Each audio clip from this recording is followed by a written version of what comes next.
Welcome to the Inside Stylist podcast. I'm Emma Morton-Turner and you're listening to episode 4. Interior stylists can do anything they put their creative minds to. Karen Sims shows the way.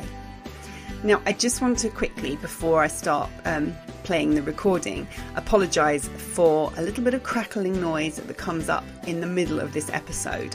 This is a podcast that I recorded quite early on in my podcasting journey, and ironically, at the point where I'm saying how it's a learning curve and I had to learn all the editing tools and all of that sort of stuff, it's crackling. So I'm just going to very politely ask you to just ignore that. It doesn't go all the way through. I've edited out as much as I physically can, and I'm hoping you could just bear with it because Karen's got some great tips, great stories, and it's a really good show. So enjoy.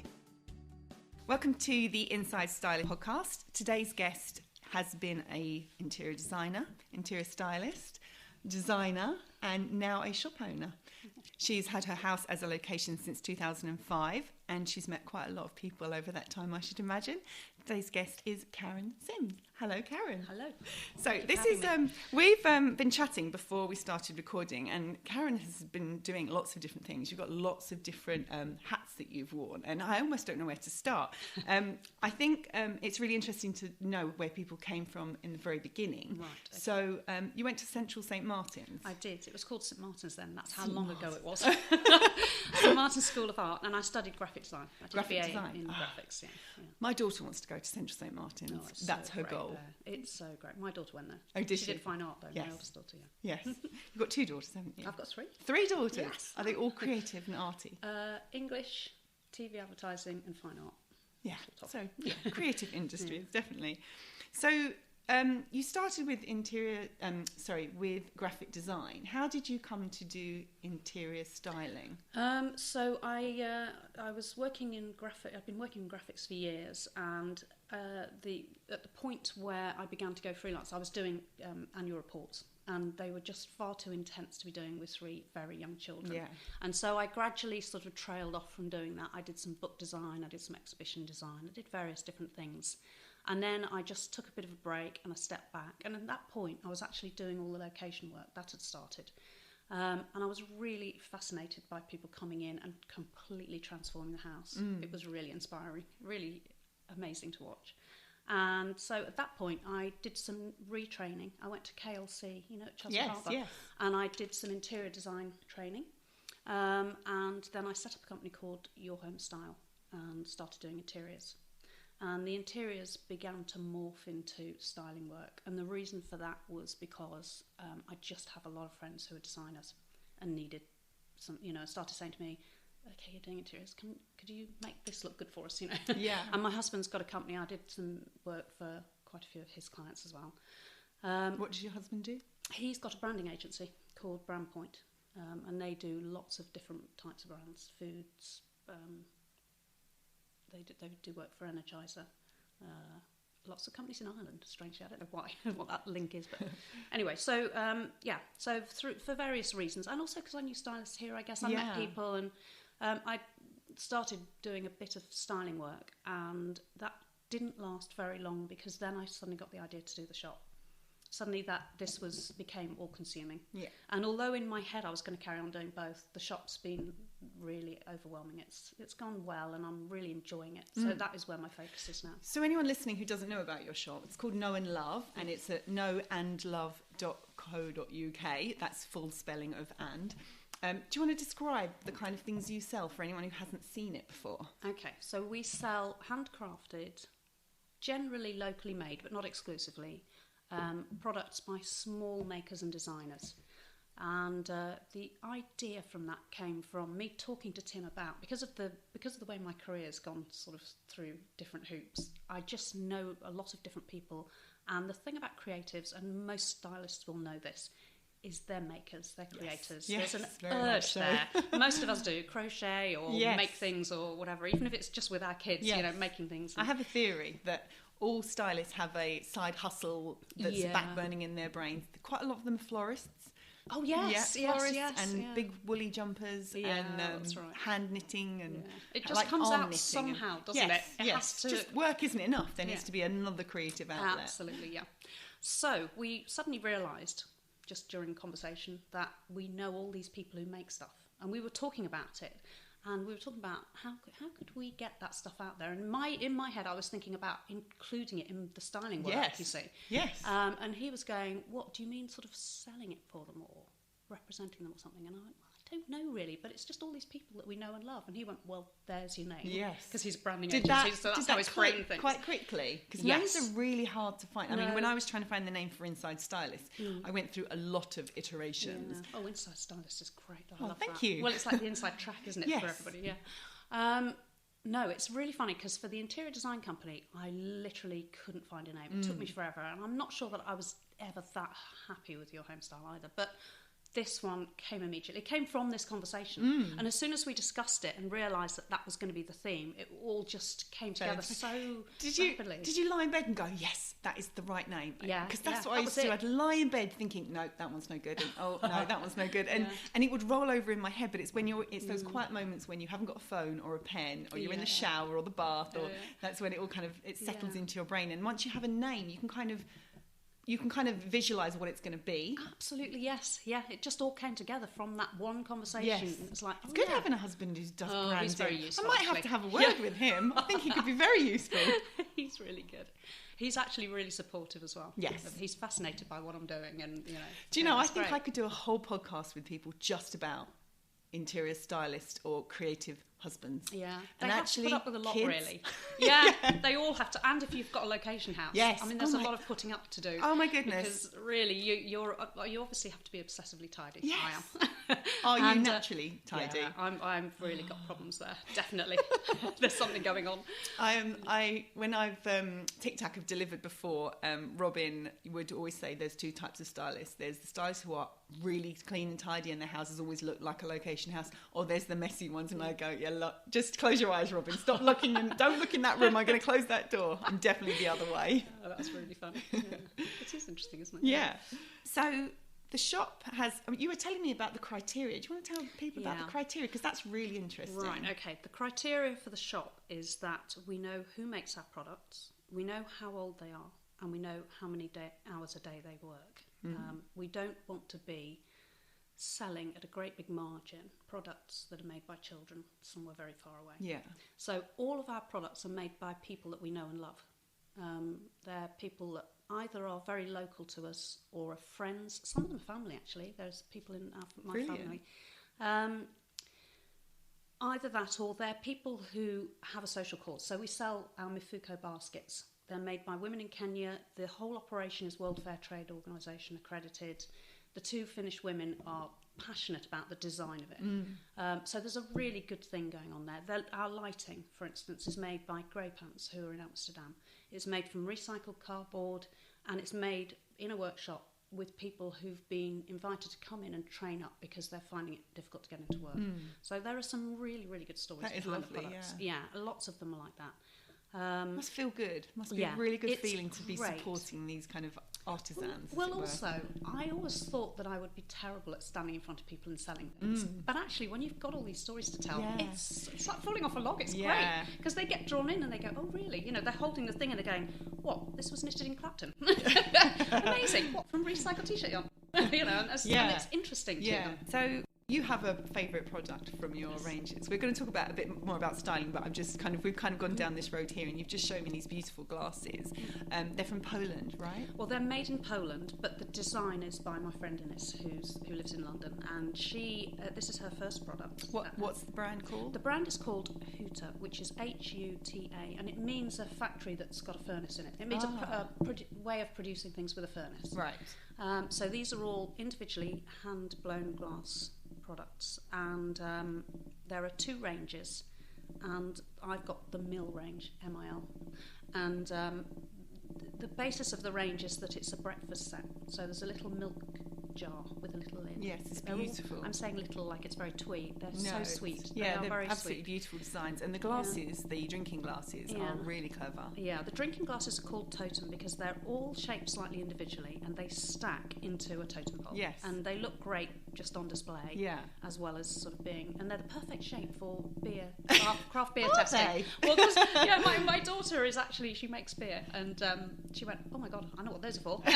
So they're really lovely. So I can see how you grew up with how your children grew up. Yeah.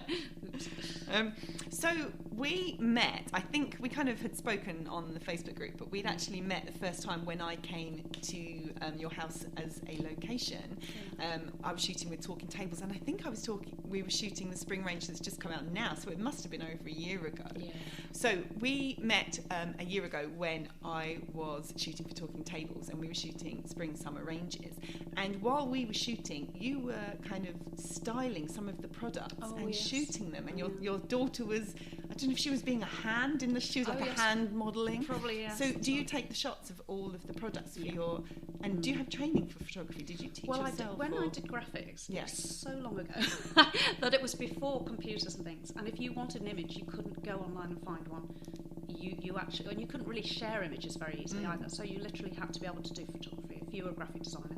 So that was something that they taught us. It was part of our degree was a photography module. So I know how to, process black and white photographs and things like that. So you can take a picture, find a product, style it, and then design it. Yeah, you kind of are the whole package, aren't you? All in one go. Oh, it's like, so nice of you how to many say. talents in one person? That's so actually, nice of you. it's very inspiring, because I was watching it going, that's amazing. She's taking the pictures and styling them. And I'm like, I just try and get the camera to do what I want it to do. This is something I need to learn how to do, because that's a talent in itself. But so you really do all nice the shots yourself? Well, one of the things that I wanted to be able to do with the shop is try and do everything myself. So I also did the website. So the website, well, it's on throwing web developer in there. No, I'm not a web developer, but I did buy into Shopify, which is brilliant. Anyone who's thinking about having an online shop. What is Shopify? Right, so it's a platform where you can build your own website. Ah, okay. So you pay a certain amount a month. It's unbelievably cheap. For what you get, it's £20 a month. Wow. And you buy, plus initially you have to buy a template. Yes. And those are all different. Yes. There are free ones, but you can pay, I think I paid $180. It's American. And then you just get this template and you just pull in the pictures yourself. But there is all the navigation, you have to kind of start figuring that out. And that was a massive learning curve for me. So I started doing it in April and I launched in September. And during that time, and still now actually, there are occasions where I have to go back to them and ask for some support. But it's a big job. Did you enjoy it? I loved doing it. Yes. Do you know, I was just going to say. I was just up all night sitting there going, I must go to bed. I must go to bed. bed. That's very similar from, I have an accountability partner for this podcast, because setting up a podcast is actually quite a big thing. Yeah. And I mean, the website is done by a web developer separately, and I've shared my story. In fact, might go into detail at some point of the nightmares that it really has been. But the complexity of the website, and that there's so many subscribers, and some people can see some bits and some people can see others. I just wasn't even going to attempt that. Of course. But the podcast element is the whole editing it, and how to put music in, how to do the intro and outro, and how to do the levels. And I'm exactly the same. I've been spending so much time going, I must go to bed. I have to get up really early in the morning, but I'm just going to finish editing this one and then doing the show notes. You see, I think you've touched on something there, because I think the other thing about stylists and creative people is they love to learn. Yes. They like to learn a new thing like that. So for me, the excitement of being able to produce my own website must be the same for you as the podcast, learning those skills. And that's another part of creating, that's why workshops are so popular, isn't it? People love to feel they're learning something new. And also the first time I edited a podcast, I think it was a 25-minute intro, and it took me about 4 hours to edit it. And then I did an interview earlier this week, and it was a 25-minute interview, and it took me 40 minutes to edit it. So it's that whole, you learn, and then it's much good. You mentioned workshops. You do workshops, don't you? Yeah, yes, our suppliers run workshops for us. So sometimes when we're doing pop-ups, we did some great ones down in Shoreditch, which was so popular. And we were in a shop window, and literally there were just groups of people standing, staring at the people doing the workshops. And what kind of workshops do you do? We've done macrame, we've done crochet, and we've done jewellery making. And we've done sewing ones, making little lavender sleep pillows. Oh, cute. But I want to branch out. That seems really, really popular. Yeah. And actually, I've got a new product coming out. Sneak preview. I met this amazing woman at a Christmas market her name's Margret Morrison MacLeod, I can't quite remember. She runs a company called The Divine Hag, which is just a great name in itself. And she produces room sprays especially for women. So she's just about to launch one for the menopause, which is a brilliant idea. I know. But there's a period ease one, there is a baby bliss one. I can't remember there's one for studying and concentration. I think it's really popular. Yeah. So I've got that on my radar. Never heard of anyone doing that.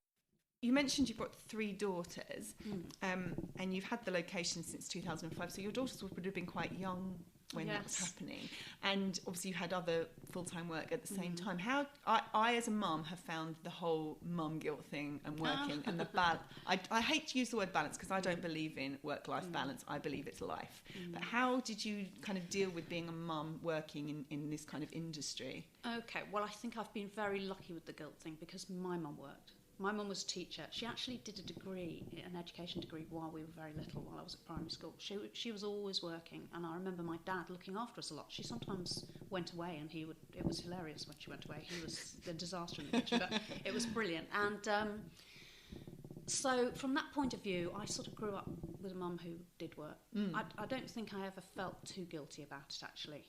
Although the reason I stopped doing it full time was because I wanted to be at home more. And that was more a case of me being anguished about leaving my career behind. Yeah.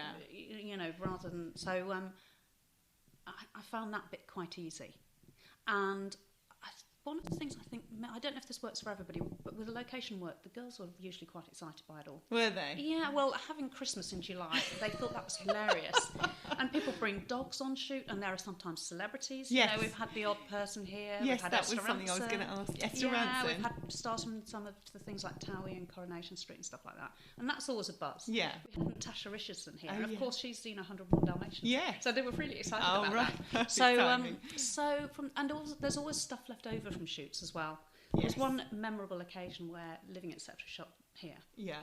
And they were doing a big scene that was very Christmassy. It was in the middle of the summer, and my daughter's birthday's in August, and it was near her birthday. And they twigged on that it must have been the next day or something. Yeah. That was ages ago, so I can't quite remember. But they had all these balloons and the most enormous white cake, big tiered Christmas cake. And they just left it all for us. When they twigged it was her birthday, they went, "Do you want these for the birthday?" And we couldn't believe it, you know. Oh, that's lovely. So they've sort of enjoyed it. And actually 2 of them have worked on styling. So my daughter, who's a fine artist, has done the odd bit of styling with Emma Fishman, actually. Oh, yes, yes. Because Emma very kindly took her under her wing.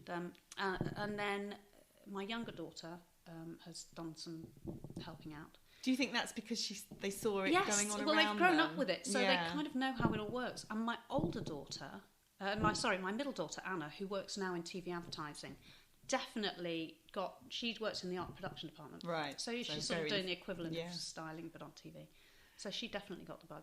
Yeah. My kids have had friends around, like you say, it's Christmas, when you're a freelance and you start on kind of commercial shoots and stuff, Christmas starts in March in our house. Oh, and the girls would have people around and they'd be like, "Oh yeah, it's always Christmas in our house." And people are like, "Why have you got a Christmas tree in your living room? It's like March."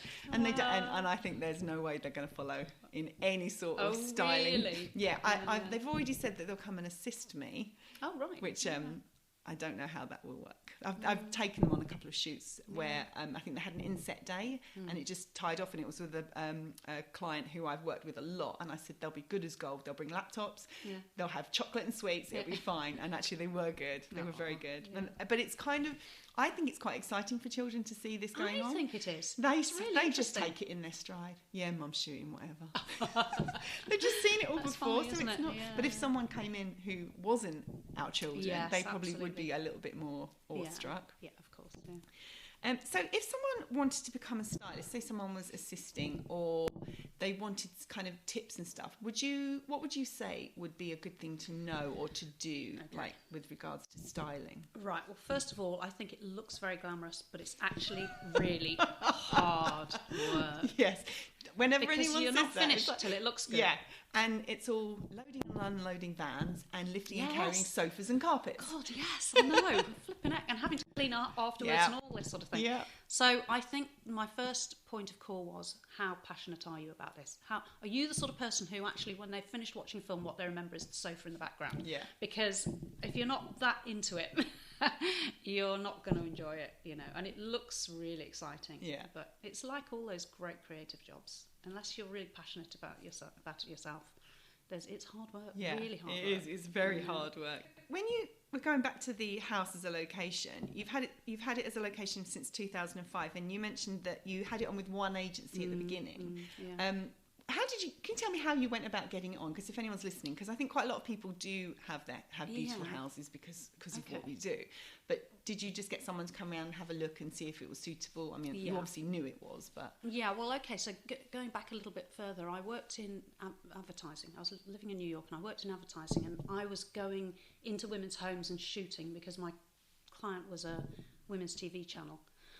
So I sort of understood what the criteria were for shooting in a house. Right. And when we moved in here, I knew immediately it was going to be a good shoot house. Did we didn't you buy it because you of that. didn't? No, because my husband's desperate to have a house big enough, and I'm desperate enough to have a salary that would buy a house big enough for a thing. But yeah, when we moved in here, nobody wanted to live around here. It was really perfect. What did the house look like when you moved in? It hadn't been lived in for 10 years because nobody could sell it. It was in a terrible state. Actually, it took us 5 years to do it up because we kept running out of money. Yeah. But anyway, so once we did get it all done up, I spoke to some people. I was talking to everybody about the fact that I was going to do this, and then I don't know if you know Sarah and Brian.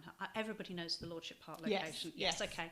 So they're really they're really good friends of ours. And she said, here's the guy we're on with. Call him. So that was how that was just very lucky. Yeah. So I called him up, and he came around here and had a look and went, "Yeah, I'll take you on. That'd be great, but I want it to be exclusive." Right. And that lasted for about, I think, maybe 5 years or something. Did you have quite a lot of people coming in? Yes, it was good. Yeah, it was good. They did well. But then I sort of suddenly had this dawning realisation that actually I was only getting one kind of person in. Right. Because different to spread it out. Yeah, different locations have different. They capture different audiences, because don't they? You kind of. I know the agencies that I use to find a location because they have what I'm looking for. Exactly, so I probably wouldn't look for others because I know they have what I need. Whereas if I'm doing editorial, you might want advertising. Well, you would definitely want advertising coming in, but it's kind of sharing that kind of knowledge out there. Exactly. And what was happening was, as we were getting more well known, and people coming here, they were going, "So are you on with this agency? Are you on with that agency? Oh, you should be, And I suddenly thought, okay. So so then we changed it all, and we just went for it. So now we're on with about six and different does it make any difference? Yeah, huge difference. Yeah. Huge difference. It's opened us out to a whole bigger audience. It's really interesting. They do all specialise in different things. Yes. Very much so.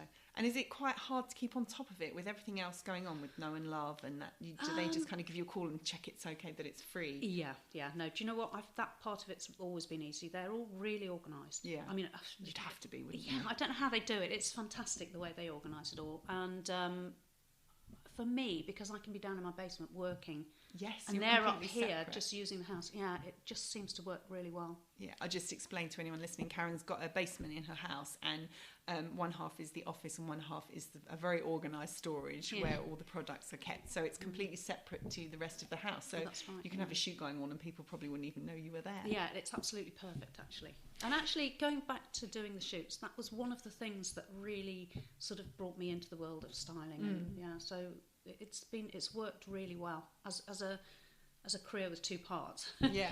Those two things really complement each other. So have there been... I was talking to Charlotte Boyd earlier in the week about some of the disasters we had at location houses when we were working together. Have you had any disasters? Has anyone set fire to your house is what I'm asking. Because this is what we were talking about. I did once have to chase a lorry down the road because they'd left this... we're sitting on a massive sort of corner sofa. They left it all just standing on its ends in the wrong room. Oh. And I suddenly realised that I wasn't going to be able to move that on my own. Yeah. So, but I think you were saying they just left it. It was wow. But the worst disaster, it wasn't really a disaster for me, but I do remember I was working downstairs, and you know that buzzy feeling that's on set, everyone's running around, all very purposeful, and there's lots happening. I suddenly was aware that it went really quiet. Oh dear. And I walked upstairs, and everyone was huddled in corners on their mobiles, sort of talking very frantically. And what had happened was they'd set up, and they'd cooked 2 Christmas dinners, one as a backup. And they'd set up an entire table full of amazing food. And earlier I'd walked up and people carefully pouring champagne into glasses and everything. It was so elaborate. And at the very last minute, as they were beginning to shoot, they realised it was for a furniture company. It was actually the wrong dining set. Everything else was fine. It was the wrong dining set. And they couldn't get another one on set on the same day. So they had to break the shoot and come back the next week and do the whole same thing again. Can you imagine the cost? Yeah. All the people, the location, all the food, everything, all those things. Yeah. And they actually asked me if they could leave a load of it for the week, you know, just there so that they could...